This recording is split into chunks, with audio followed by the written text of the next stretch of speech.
Prior to cell division, the genetic information which is stored in chromosomes must be copied in a process called DNA replication, and the duplicated DNA separated evenly between two cells.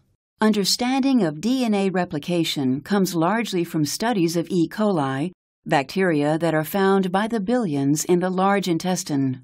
Let's take a look at how DNA replication occurs in an E. coli cell. As we zoom in, we see the DNA. At the origin of replication, the two strands of DNA separate and then serve as templates for making new strands. The result is a replication bubble. The bubble grows in both directions, forming two replication forks. In humans, numerous replication bubbles are formed. Let's zoom in on one of them. Some of the proteins that work together at the replication fork are shown here. Here, DNA helicase unwinds the two strands, and DNA polymerases type 3 build new strands of DNA.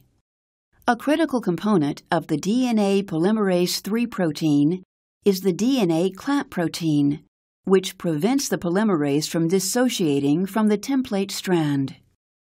Thus, the process of DNA replication is called semi-conservative. Each new double helix contains one original DNA strand and one new DNA strand.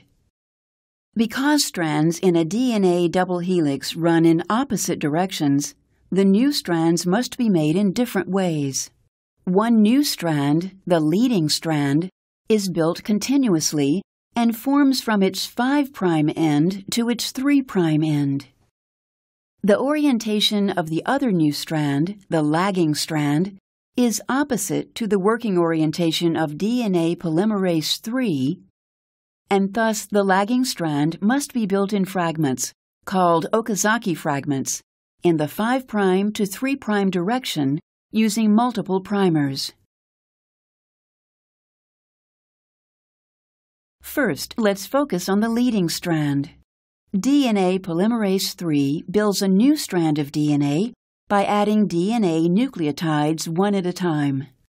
Each new nucleotide must pair up with its complementary nucleotide on the parental strand. Adding new nucleotides works the same way on both the leading and lagging strands. Because of the opposite orientation, replication of the lagging strand is more complicated. To initiate synthesis, an enzyme called primase reads the DNA strand and produces a short segment of RNA which serves as a primer.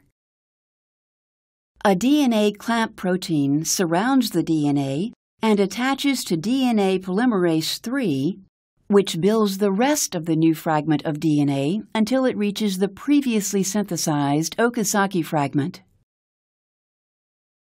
When the fragment is finished, the polymerase releases from the Okazaki fragment.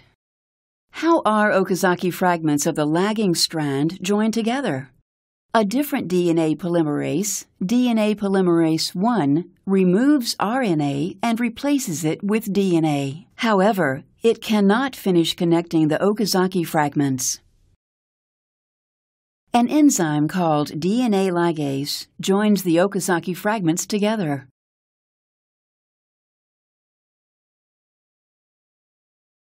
Growth of the leading and lagging strands continues at both replication forks until there are two identical, double-stranded DNA molecules.